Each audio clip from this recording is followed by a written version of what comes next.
Isipin mo ito, nakasakay ka lang sa jeep, pauwi ka na galing trabaho, pagod ka na, tapos biglang pinahinto ng pulis ang jeep na sinasakyan mo. Tinitigan ka ng pulis mula ulo hanggang paa, tapos sinabi sa'yo, buksan mo yung bag mo.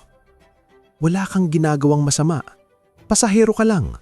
Pero dahil sa itsura mo, sa suot mo, o sa anonymous na text message na natanggap ng pulis, ikaw ang pinili nila. Ang tanong, pwede ba ito?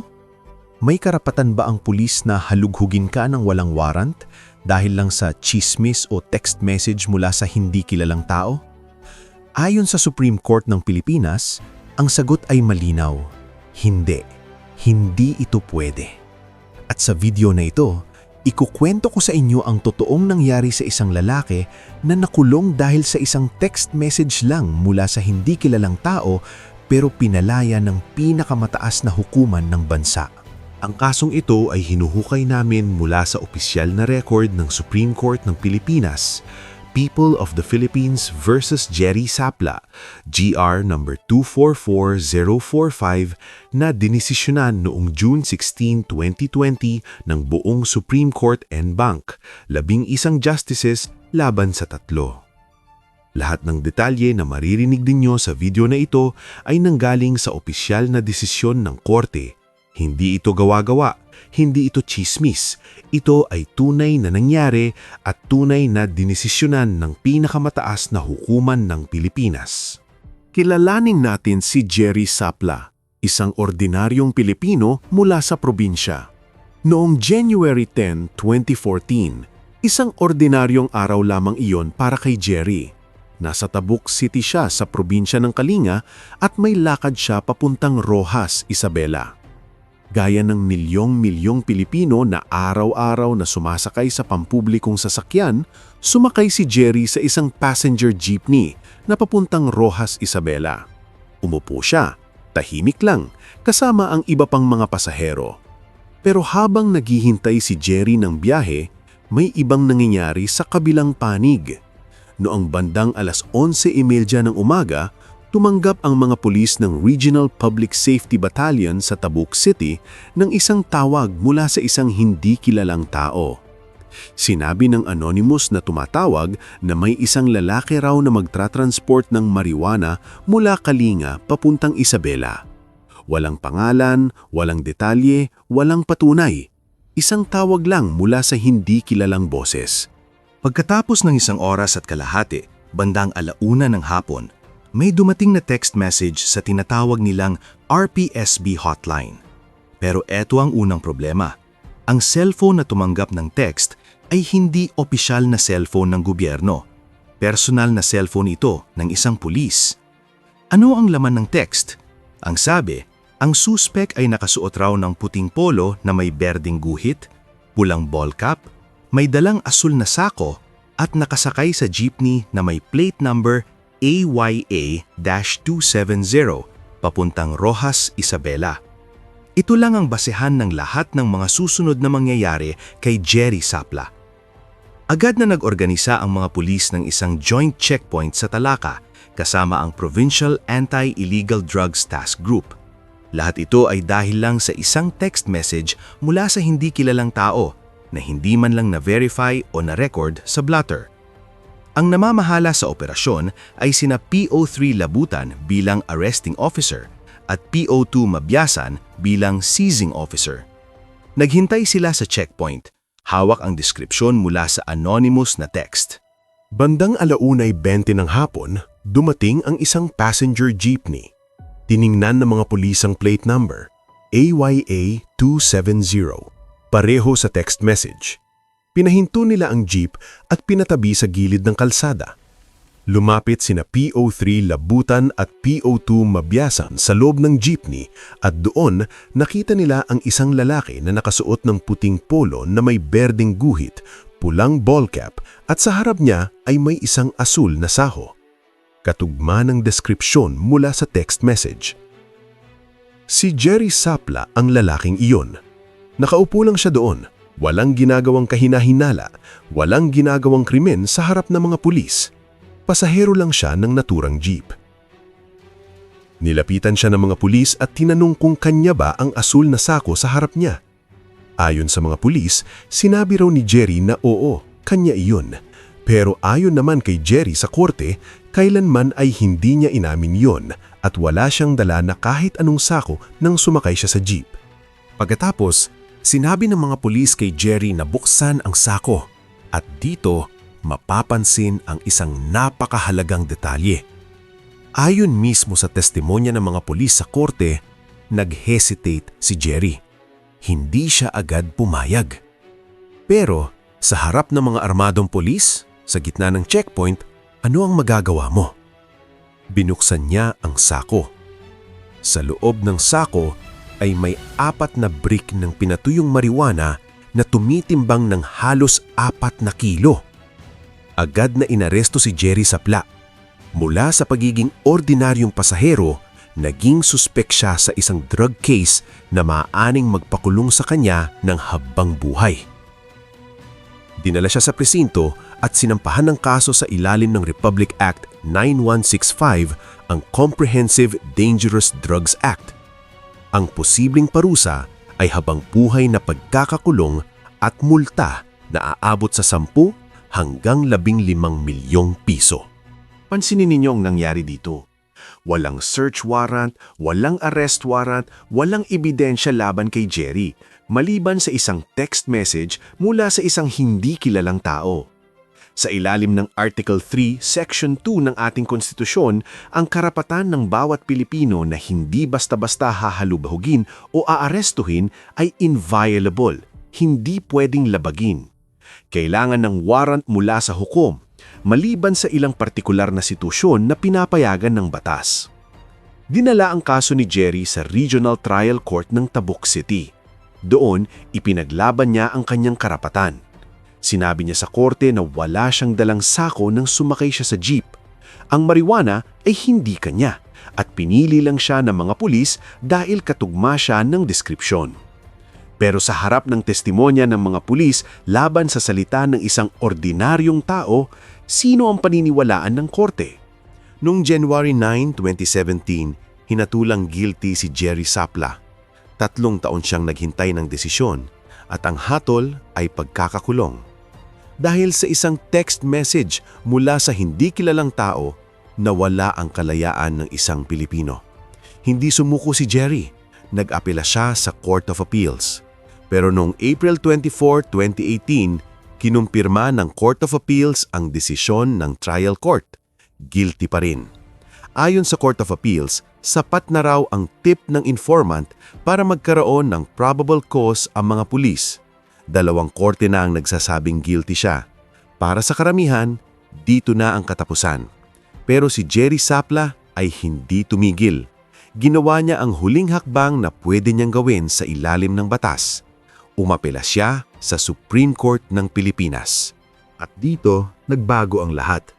Kinuha ng buong Supreme Court en banc ang kaso ni Jerry Sapla. Ibig sabihin, hindi lang isang dibisyon ng 3 o 5 justices ang magdidesisyon, kundi ang buong Supreme Court na binubuo ng 14 na justices. Sa botong 11 laban sa 3, ibinasura ng Supreme Court ang desisyon ng 2 naunang korte at pinalaya si Jerry Sapla. Isa-isahin natin kung bakit. Unang depensa ng mga pulis, sinabi nilang ito raw ay isang legal na search of a moving vehicle.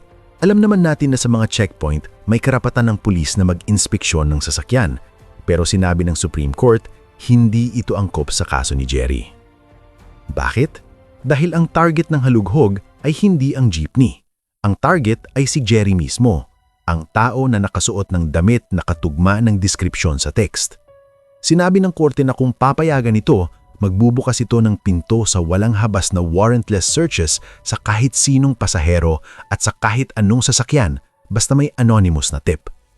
Pangalawang depensa, sinabi ng mga pulis na ang anonymous na tip ay sapat na para magkaroon ng probable cause. Dito na talaga nagalit ang Supreme Court. Ayon sa korte, ang text message na ginamit ng mga pulis ay double hearsay. Una, ang taong tumanggap ng text ay hindi naman dinala sa korte para tumestigo. Pangalawa, ang mga pulis na gumawa ng actual na pagkaresto ay hindi man lang nakabasa ng text message, basta sinabi lang sa kanila ng kasamahan nila. At higit sa lahat, ang cellphone na tumanggap ng text ay hindi opisyal na cellphone ng gobyerno. Personal na cellphone ito. Hindi rin na-preserve ang text message at hindi na-record sa police blotter. Paano mo ibabase ang pagkakakulong ng isang tao sa isang text message na hindi mo man lang maituro sa korte? Pangatlong depensa, sinabi ng mga pulis na pumayag naman si Jerry na buksan ng sako. Sinabi ng Supreme Court, hindi ito tunay na consent o pagsang-ayon. Sa testimonya mismo ng mga pulis, inamin nila na nag-hesitate si Jerry nang hilingin siyang buksan ng sako. Ang pag-hesitate na ito ay patunay na hindi niya kusang ibinigay ang pahintulot. Ang kanyang pagsunod ay dahil sa presensya ng mga armadong pulis, hindi dahil sa kanyang sariling kagustuhan. At ito ang pinakamakapangyarihang sinabi ng Supreme Court. Tinanong ng korte, pwede bang ang simpleng pagtanggap ng text message mula sa isang anonymous o hindi kilalang tao ay sapat na para magkaroon ng probable cause na mag-conduct ng malawak at mapanghimasok na paghahalughog ng walang search warrant? Ang sagot ayon sa Supreme Court ay isang malakas at malinaw na hindi. At idinagdag pa ng Supreme Court ang mga salitang ito ay dapat tandaan ng bawat Pilipino. Ang labanan laban sa ilegal na droga na yumuyurak sa karapatan ng mamamayan ay hindi laban sa droga. Ito ay laban sa mismong mga mamamayan. Noong June 16, 2020, 6 na taon pagkatapos ng kanyang pag-aresto, inutusan ng Supreme Court na palayain agad si Jerry Sapla. Lahat ng ebidensyang nakuha mula sa ilegal na paghalughog ay idineklara ng korte na inadmissible. Ibig sabihin, hindi ito pwedeng gamitin sa korte. At dahil wala ng ebidensya, walang na ring kaso. Si Jerry Sapla ay nakulong dahil sa isang text message. 2 korte ang nagsabing guilty siya. Pero ang Supreme Court ang nagsabing ang karapatan niya ay nilabag. At sa huli, ang hustisya ay nagwagi. Kaya ano ang aral ng kasong ito para sa iyo? Para sa bawat ordinaryong Pilipino na sumasakay sa jeep, sa bus, sa tricycle, o naglalakad sa kalsada, o nasa loob lamang ng bahay niya. Una, hindi ka basta-basta pwedeng halughugin o arestuhin ng pulis nang walang warrant mula sa korte. Ito ay nakasulat sa Article 3, Section 2 ng ating konstitusyon. Ito ang iyong karapatan bilang Pilipino at walang sino man ang pwedeng bawiin ito sa iyo. Pangalawa, ang anonymous na tip, kahit text message, kahit tawag, kahit chismis, ay hindi sapat na dahilan para halughugin ka. Ito ang malinaw na sinabi ng Supreme Court sa kasong ito. Kailangan ng pulis na makita ka mismo na gumagawa ng krimen o kailangan nila ng sarili nilang personal na kaalaman na may ginawa kang labag sa batas. Pangatlo, may karapatan kang tumanggi sa paghahalughog kung walang warrant. Kung tinanong ka ng pulis na buksan ang bag mo o ang bulsa mo at walang silang warrant, pwede kang magsabi na hindi ka pumapayag. Tandaan, ang pagsang-ayon na ibinigay sa ilalim ng takot o pressure ng mga armadong pulis ay hindi tunay na pagsang-ayon ayon sa Supreme Court. Pang-apat, kung ikaw ay hinahalughog ng iligal, ang anumang makukuha ng pulis sa iyo ay hindi pwedeng gamitin bilang ebidensya sa korte. Ito ang tinatawag na fruit of the poisonous tree. Kung ang puno ay lason, ang bunga ay lason din. Kung ang paghahalughog ay iligal, ang ebidensya ay walang kwenta sa harap ng batas. At panglima, kung naniniwala kang nilabag ang iyong karapatan, huwag kang matakot na ipaglaban ito. Si Jerry Sapla ay natalo sa 2 korte bago nanalo sa Supreme Court. Kung kailangan mo ng tulong, pwede kang lumapit sa Public Attorney's Office o PAO na libre ang serbisyo o sa Commission on Human Rights. Ang kaso ni Jerry Sapla ay hindi bihira.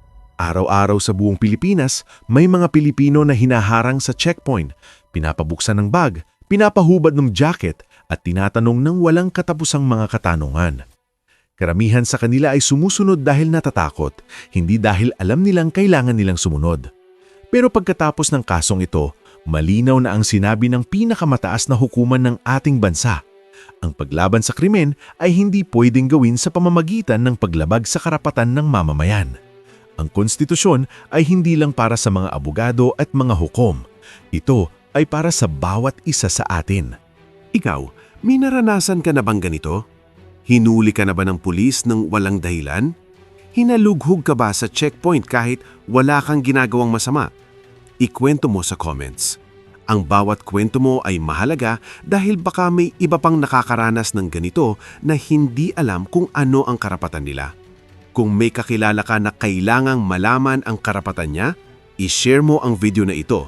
At kung gusto mong malaman ang iba pang mga karapatan na hindi mo alam, mag-subscribe at i-on ang notification bell para hindi ka maiwanan sa mga susunod na kwento mula sa Supreme Court. Paalala, hindi ako abogado. Researcher lang ako ng mga kaso na dinesisyonan na ng Supreme Court. Ang video na ito ay hindi legal advice.